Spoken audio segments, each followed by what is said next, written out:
Avatar: The Last Airbender is a show that likely needs no introduction. Its recent addition to Netflix's platform has catapulted the series back into the spotlight of cultural relevance, and is likely responsible for an entirely new generation of fans.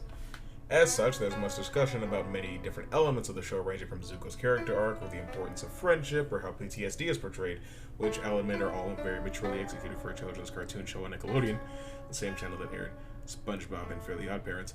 However, these topics have been covered time and time again across hundreds of videos on dozens of channels, and trust me, I have a few things of my own to say about them, but that's for another time.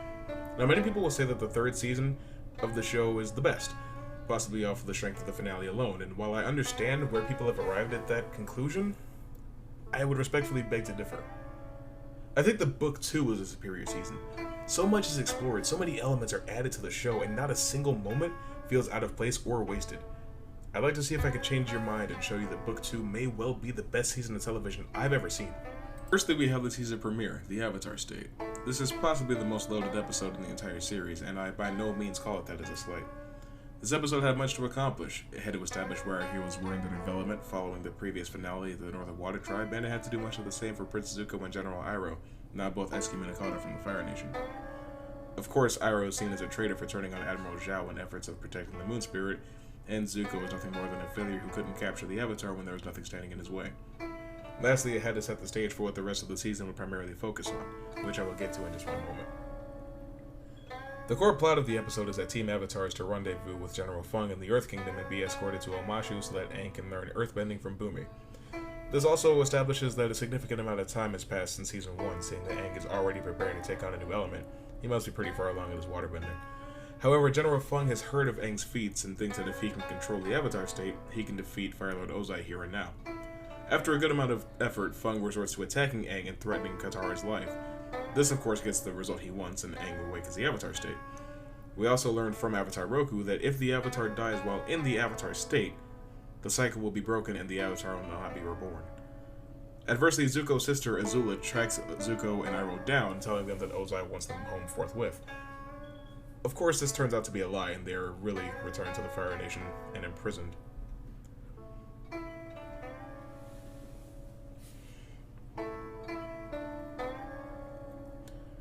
After a good amount of effort, Feng resorts to attacking Aang and threatening Katara's life. This, of course, gets the result he wants, and Aang awakens the Avatar State. We also learn from Roku that if the Avatar dies while in the Avatar State, the cycle will be broken and the Avatar will not be reborn.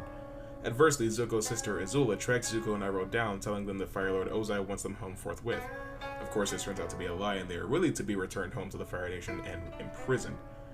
Upon discovering that they are fugitives from their homeland, they resign to a life on the lam. On the side of the heroes, this episode sets the stage by making it clear what the objectives are. Aang must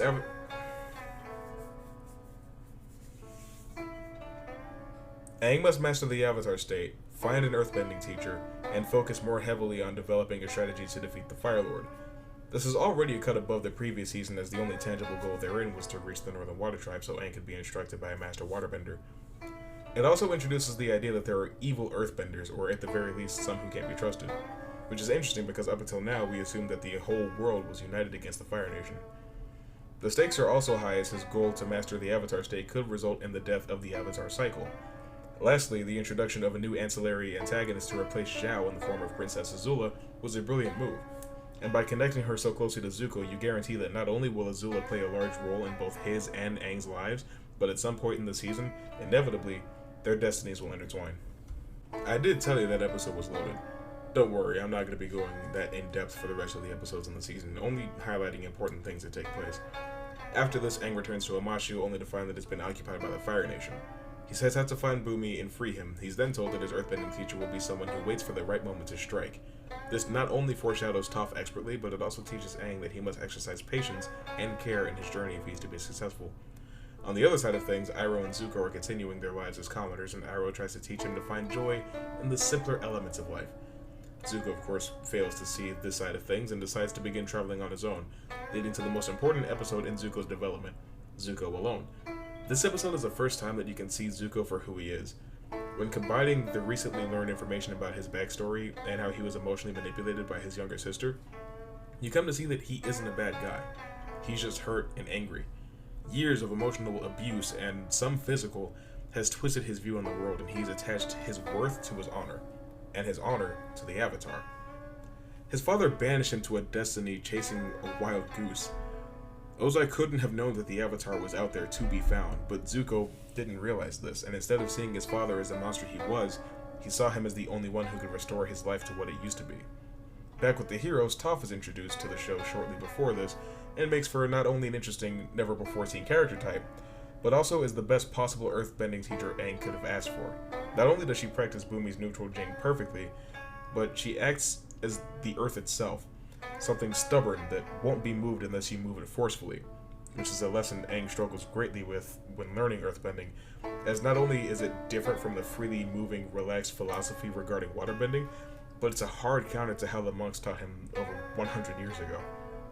It's important to remember before waking up a few months ago, Aang was strictly an airbender and as such has to change his entire outlook on bending in order to learn this new element. Eventually, the group comes across a library in the desert that holds an almost infinite amount of knowledge and is safeguarded by a spirit who dwells on Earth called Wan Chi Tong. It is in this library that Sokka discovers that there will be an eclipse that will leave the Fire Nation powerless. He decides that they have to go to Ba Sing Se and enlist the help of the Earth King's resources to launch an invasion. At the same time, Toph is unable to stop a group of sandbenders from capturing Appa while the gang is occupied. So now there is a new reason to go to Ba Sing Se: find and save Appa. On the topic of Ba Sing Se, Iroh and Zuko find themselves moving there as refugees as they are out of options and Zuko is knee-deep in emotional turmoil after learning a technique to counter Azula's lightning ability. They had just reunited shortly before temporarily joining forces with Team Avatar against Azula. In this fight, Iroh was hurt, which leads us here. Along the way, they cross paths with Jet from the last season, who comes to suspect them of being firebenders and is determined to out them. Meanwhile, they are trying to make a new life for themselves in the city. This is of course ironic, seeing as this is the site of Iroh's greatest military failure and where he lost his son, Liu Ten. Jet runs out of patience and publicly accuses the two and attacks Zuko, resulting in himself being arrested and taken by the Dai Li, effectively Ba Sing Se's police force. With Team Avatar, they come across a group of refugees and end up reuniting with Suki. From here, they cross the Serpent's Pass and approach Ba Sing Se, only to find a giant Fire Nation drill trying to breach the outer wall commanded by Azula's team of herself, Mei, and Ty Lee, both friends from her childhood. Ty Lee is especially interesting as she has the ability to strip a bender of their powers temporarily by striking their pressure points. This is the method they use in dismantling the drill, and they forge ahead into Ba Sing Se. Once in the city, the gang is met with an exceptionally bubbly tour guide named Ju Di, who continues to dodge the team's objective of meeting the Earth King and discussing the war. She even goes so far as to forbid them from conducting their search for Appa. The inhabitants of the city seem to be nervous around her, and one even mentions waiting a long time for his home and not being able to lose it. Overall, the entire city seems unnerving. They eventually decide to see the Earth King with or without permission, and they meet Long Feng, the leader of the Dai Li, and an attendant to the Earth King. As it turns out, there's an entire conspiracy to maintain the purity of Ba Sing Se, and to that end, the Earth King is completely ignorant to the world outside of the walls and isn't even allowed to leave the palace. Beyond that, after meeting with Jet, they discover that anyone who threatens to disturb the peaceful balance of Ba Sing Se will be brainwashed before being allowed back on the streets. During this time, Zuko learns that not only is the Avatar in the city, but he's lost his bison. While the gang are having their confrontation with Long Feng, Zuko plots to capture Appa and is only stopped when Iroh grows tired of watching passively as he waits for Zuko to find his way on his own. He makes his stance known to him and demands that Zuko look within himself and find his own identity. His decision leads to a psychological struggle that even goes so far as to affect his physical health. At the same time, the team shows the Earth King the truth of the outside world and gain his support in the invasion plot. Before this, Appa had his own journey where he met a guru who attached a note to him wanting to teach Aang how to master the Avatar state. Katara and Sokka also receive a correspondence from their father who was stationed not too far away. Toph also receives a letter from her parents whom she ran away from at the beginning of the season, telling her that they want to see her. So the group all split up as Katara stays with the king to help coordinate the invasion plans. Before Aang and Sokka leave, the king mentions that some female warriors are entering the city to assist him. Sokka assumes them to be the Kyoshi warriors who would encounter Team Azula during Appa's solo adventures and tells the king he's in good hands. So off they all go. But it's not all sunshine and rainbows. The Kyoshi warriors are actually Team Azula, letting you know the fates of Suki and her allies, and Toph is captured by two men her parents hired to rescue her from the Avatar. At the same time, Zuko and Iroh were living peacefully working in their own tea shop, which Katara discovers without knowing that they're no longer with the Fire Nation, and she decides to warn the king, at which point, with Long Feng's help, Azula has already taken Ba Sing Se and imprisons Katara underground before betraying Long Feng. Over the course of Aang's training, he must close himself off from his emotional connections in order to achieve mastery over the Avatar state, which includes Katara. Aang can't bring himself to do this, especially after sensing her spirit and learning that she's in great danger. He leaves his training while still in its incomplete stages, which means that he can no longer access the Avatar state until he opens his 7th chakra. Along the way, he picks up Sokka and runs into Toph, who has escaped captivity by developing metal bending, so that she could escape the metal cage that she was trapped in.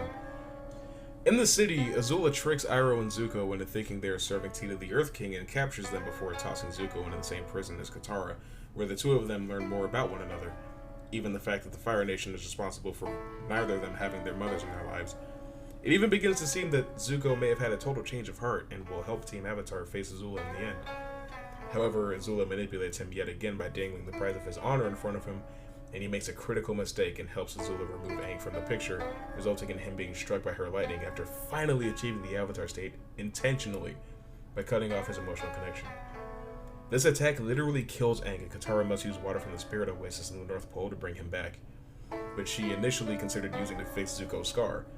Needless to say, Zuko's final decision in the season crushed Iroh emotionally, burned Katara's trust, and broke the hearts of millions of fans worldwide, and is still some of the most masterful writing I've seen in the show. Of course, he would make this choice when faced with the possibility of having his old life back. He hasn't reached the end of his growth yet, and nothing signifies that better than this moment. This, the darkest moment in Team Avatar history, making for the most shocking finale you could ever want in a children's cartoon. And through it all, Azula sits upon her rock, boasting the most important win in Fire Nation history, conquering Ba Sing Se for the Fire Lord. This season is amazing in every possible way. It doesn't drag its heels like the first season, it expands the world in meaningful ways, it feels like there's no wasted time getting you through this expertly crafted story. Each major event carries organically to the next, and nearly every possible tone is handled masterfully when it's used. In my mind, the use of a political conspiracy was such a brilliant idea and was executed beautifully. I couldn't imagine a better season than what we got out of Avatar Book 2. And again, before I go, I just want to give a huge thanks to my director of photography patron, Lindsay Ropiak.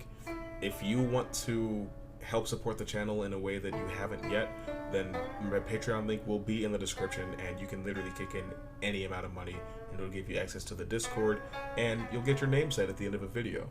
So, with all that in mind, I'll see you very soon. Thanks for watching.